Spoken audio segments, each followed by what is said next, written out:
Assalamualaikum warahmatullahi wabarakatuh. Kami dari kelompok D akan membahas mengenai acquisition and disposition of property, plant, and equipment.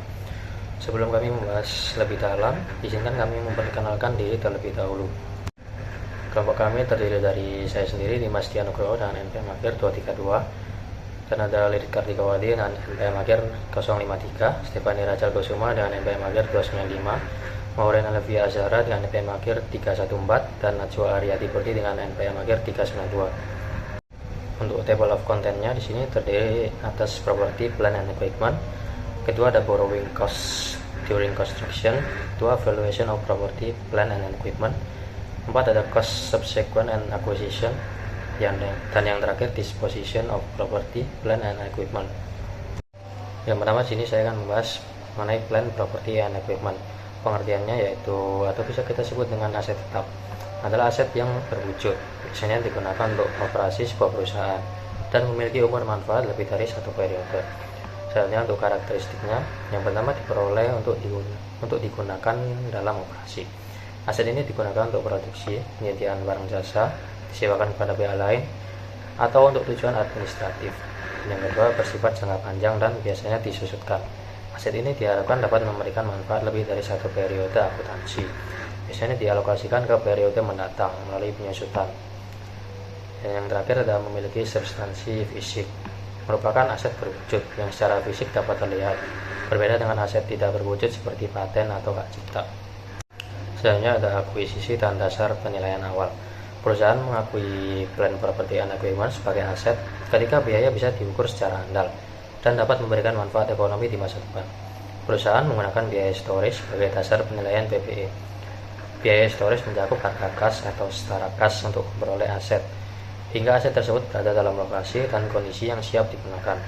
Komponen biaya plant, property, and equipment sendiri ada dua, yaitu harga pembelian. Dan yang kedua ada biaya yang dapat diatribusikan langsung untuk membawa aset ke lokasi dan kondisi yang diinginkan. Untuk rincian biaya per kategorinya, yang pertama untuk kategori tanah, mencakup harga beli, biaya penutupan, biaya perataan tanah, dan asumsi utang atau pajak yang menempel pada properti tersebut. Yang kedua dapat bangunan, mencakup biaya material, tenaga kerja, overhead selama konstruksi, serta biaya profesional dan izin mendirikan bangunan. Yang ketiga ada peralatan, mencakup harga beli, biaya pengiriman, asuransi dalam perjalanan, biaya fondasi khusus, perakitan, instalasi, dan biaya uji coba. Selanjutnya ada self-constructed asset. Perusahaan terkadang memilih membangun sendiri aset mereka daripada membelinya. Tantangan utamanya dalam akuntansi untuk aset jenis ini adalah menentukan biaya perolehannya, karena tidak ada harga beli tunai atau faktur dari pihak luar. Sementara untuk alokasi biaya overheadnya, di sini terdapat dua cara untuk menelusuri biaya overhead. Yang pertama tanpa alokasi overhead, perusahaan hanya memasukkan biaya bahan baku dan tenaga kerja langsung.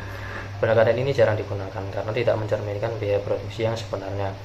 Yang kedua ada alokasi berdasarkan dasar yang layak. Perusahaan mengalokasikan sebagian dari total biaya overhead ke proses konstruksi aset tersebut. Pendekatan ini lebih umum karena dianggap sebagai biaya yang diperlukan agar aset siap digunakan. Selanjutnya adalah valuation of property, plant, and equipment.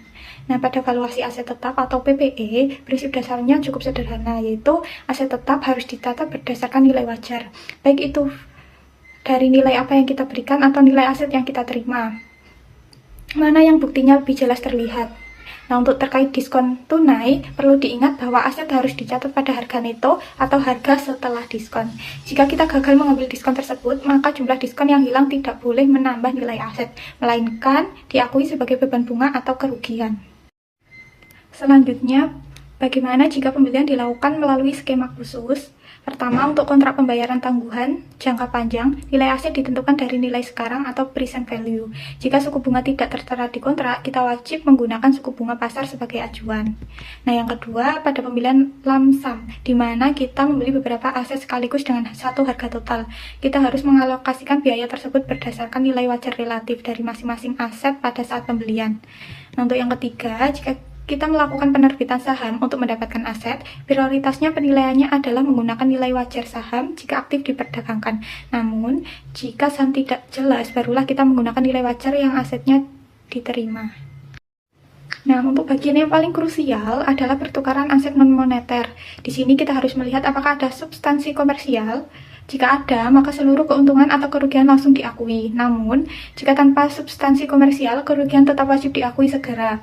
Tetapi keuntungan harus ditangguhkan untuk mengurangi nilai buku aset yang baru. Terakhir itu mengenai hibah pemerintah. Bantuan ini bisa diakui jika kita yakin perusahaan mampu memenuhi syarat yang ditentukan.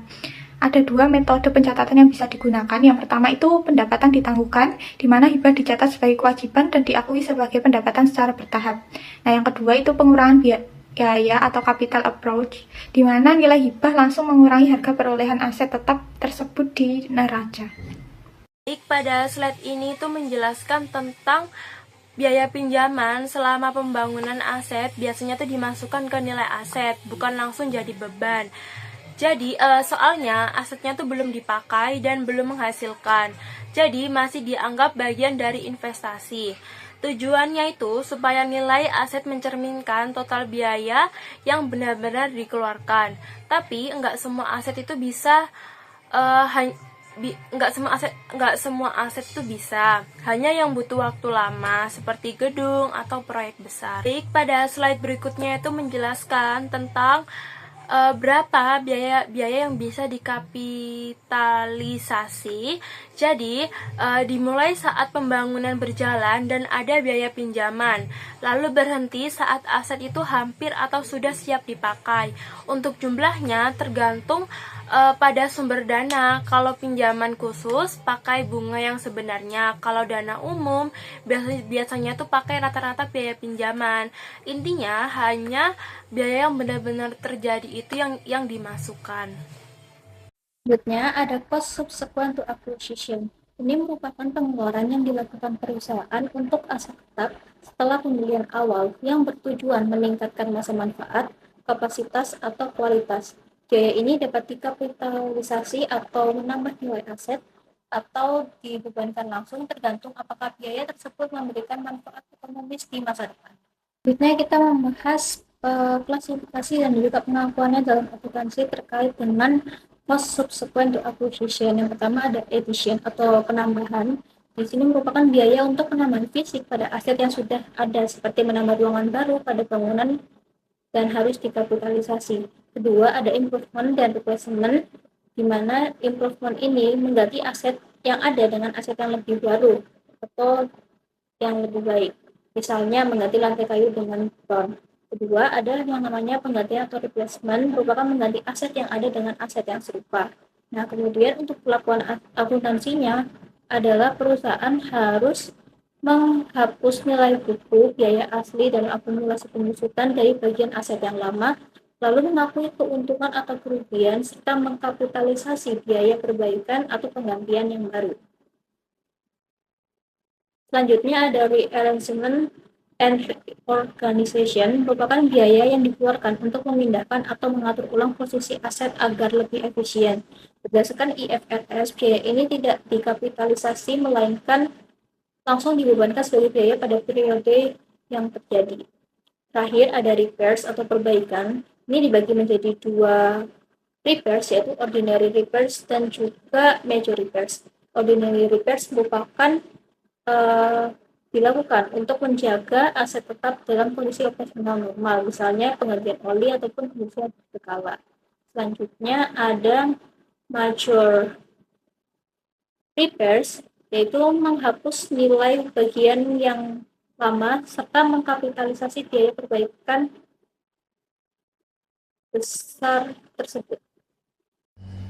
Disposition of property, plant, and equipment. Untuk prinsip dasar pelepasan aset, depresiasi harus dicatat atau diperbarui sampai dengan tanggal pelepasan aset. Seluruh akun yang terkait dengan aset tersebut, yaitu biaya perolehan dan akumulasi depresiasi, harus dihapus dari buku besar. Laba atau rugi muncul karena nilai buku atau book value jarang sekali sama dengan nilai pelepasan atau penjualan. Laba rugi dianggap sebagai koreksi laba bersih selama tahun-tahun penggunaan aset. Informasi tambahan, jurnal depresiasi tambahan mencatatkan beban untuk periode berjalan sebelum aset terjual. Untuk jurnal pelepasannya sendiri, ada debit yaitu kas yang diterima, dan akumulasi depresiasi yaitu total saldo. Lalu di kredit aset tetap dengan harga perolehan. Slide selanjutnya ada konversi paksa atau involuntary conversion, yaitu pelepasan aset karena kejadian di luar kendali seperti kebakaran, pencurian, atau bencana alam. Untuk aturan IFRS-nya mengharuskan pemisahan dua peristiwa atau dua tahap jurnal. Lalu tahap kerugian mencatat penghapusan aset dan mengakui kerugian segera setelah bencana terjadi. Di tahap pemulihan mencatat penerimaan kas dari klaim asuransi atau pemerintah sebagai keuntungan saat dana sudah pasti diterima, dengan tujuan untuk menghindari pencatatan aset kontingensi atau aset yang belum pasti sebelum realisasi.